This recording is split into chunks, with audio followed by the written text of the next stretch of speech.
horror movies are popping off right now. I mean, what else can I say? Like, we're getting some of the best horror that we've gotten since the turn of the decade, and easily better than any year leading up to this. And I know that we've had some really good films over the past couple years, like Long Legs, Weapons, so many just really, really good horror movies coming out over the past couple years. And I think that Obsession is probably one of my favorite, if not my favorite movie since The Lighthouse came out. God damn! God damn! Now, I went and seen Obsession when it came out, just like everybody else did, and I wasn't too on board with like getting on the hype as I was going and seeing it. I was fairly reserved on like, okay, I'm gonna go into this movie with nothing in my head, no expectations, anything like that, and see how it comes out the other side. And I came out feeling like this movie was not only really good social commentary, but also just a great story and very eerie, creepy horror movie in itself. Huge shout out to Curry Barker. I was aware of who this man was before all of this. I pick up more chicks here than a farmer in a hen house. You come to a Planned Parenthood to pick up chicks? This place is popping on a weekday, bro. But I actually went back and watched a lot of his YouTube skits, and they kind of remind me a lot of like a mix between Whitest Could You Know and I Think You Should Leave. I think there's a like combination of sort of both of those comedy styles. You are a Him and Cooper Tomlinson, who's also in the film and plays Ian, they do a really good job of portraying their humor. Their horror shorts on there are really good. So after I saw Obsession, I became more familiar with Curry's work, and I mean, what can I say? The dude deserves everything that's coming with this. He deserves to be able to do this Texas Chainsaw Project. He deserves to do the upcoming one. I can't remember exactly the premise of it, like Ghost Hunters or something like that, and it kind of self-aware. Can you tell me your name? My name is Jeff.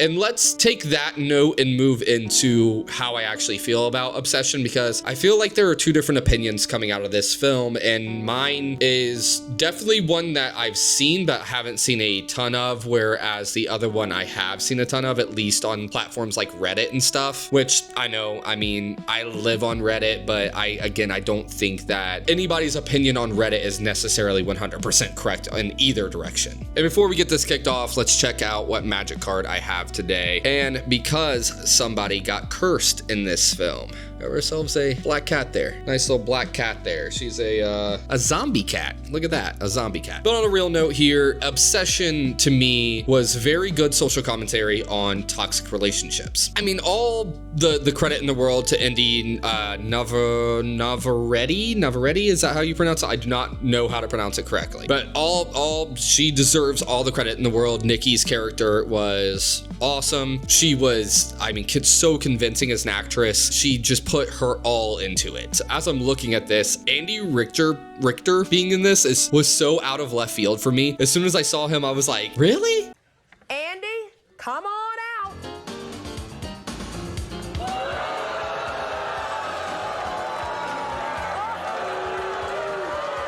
I say that the star of this film is Bear. His character, to me, like I said, the way that I view this film is, like I said, not necessarily everybody's view. I look at this film and I see a movie about a young man who so desperately wants to be cared for and loved for. He's doing his best to be single, but also has a crush on somebody he considers a really close friend. And I'm sure people of every day walks of life can understand what it's like to have a crush on somebody you're close with and are too awkward to tell them or too afraid to tell them. And I have all the sympathy in the world for people who may not be able to express social cues or feelings correctly and putting themselves in awkward positions every single day. Yeah.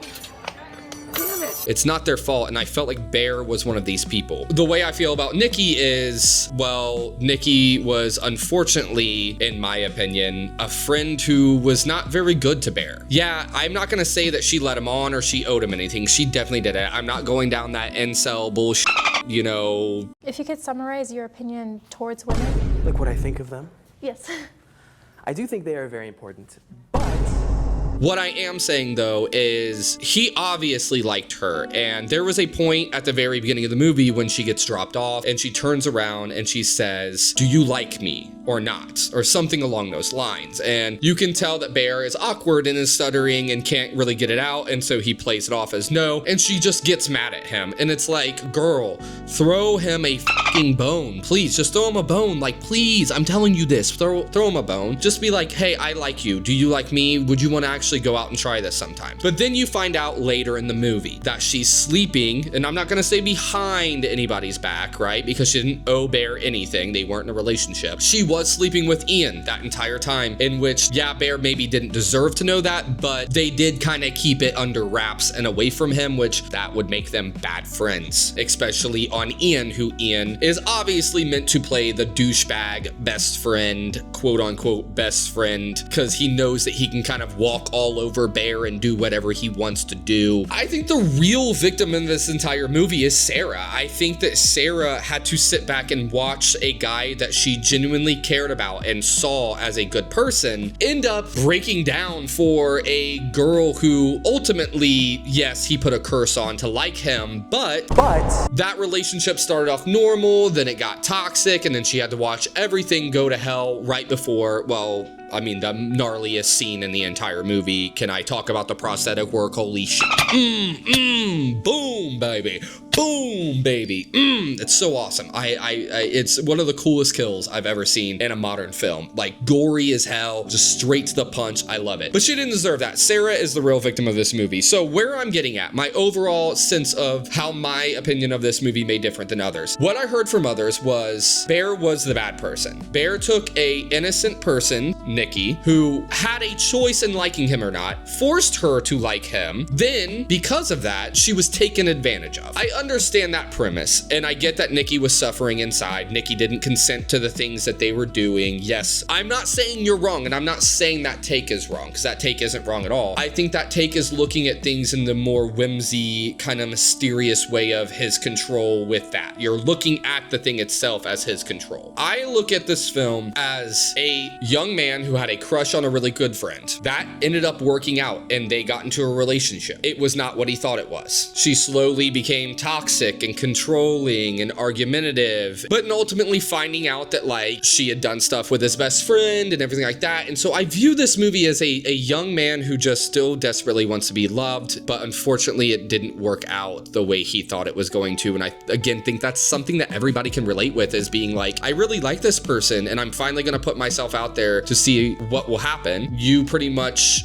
get yourself into a situation that down the road you're like, I wish I would have never done this, because now I am in an abusive relationship, or I am in a toxic relationship, and a controlling relationship. And I think overall that is what the whole entire thing was. Like, he was willing to end it all at the end just to get away from it. I think that's commentary too on being able to escape these relationships, the lengths people go to, and even at the end when he wanted to do that to himself, she was still able to bring him back. And then sure enough, everybody else is gone and it's just her. And I think that shows you more than anything that she is not the good guy here. She is not. It's, in my opinion, she is not the good guy. She was the last man standing while she watched all of her friends die at her hands of just being irresponsible and not vocalizing to her so-called best friend, or one of their best friends, how she felt. She couldn't have just manned up. And I know people are going to say, you know, Bear could have manned up too. Sure, Bear could have, but we're not playing this junior high bullshit.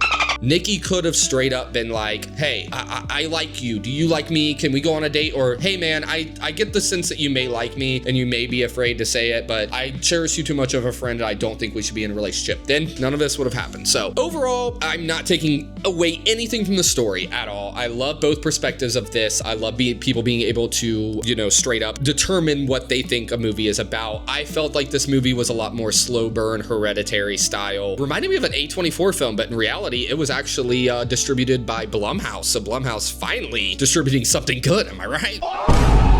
In another, like, Conjuring 27, Ghost of Farts McGee, who knows? An Insidious 27 into the fucking ghost realm, right? Where they're doing like Matrix and They actually did something cool, which is good. So far, Obsession and Backrooms are killing it. Speaking of which, we will have a Backrooms review soon. So overall, I love the storytelling. I love the direction of the film. I love the pacing of the film. Thought it paced very well. It didn't feel too long, didn't feel too short. There was a little bit of comedy, self-awareness at times. There was very eerie, creepy, her standing in the bedroom in the corner. Oh my, dude, so scary. Just amazing overall. I give this movie a 9 out of 10. I'm gonna stick with Rotten Tomatoes at 96, IMDb at an 8.2. I'm gonna go a solid 9 out of 10. 9 out of 10. I'm gonna see about Backrooms, but it is my new favorite movie of the year and the best horror film of the year so far, in my opinion. Thank you guys for tuning in. If you want to watch some live content by me, tune into Twitch on Tuesdays, Thursdays, and Saturdays. PizzaGuyJayBee on Twitch. I'll be on there. Like I said, Tuesdays, Thursdays, Saturdays, we watch trailers, we play video games, we play Magic the Gathering. It's the card. Until next time, this has been Basement Horrors. Peace.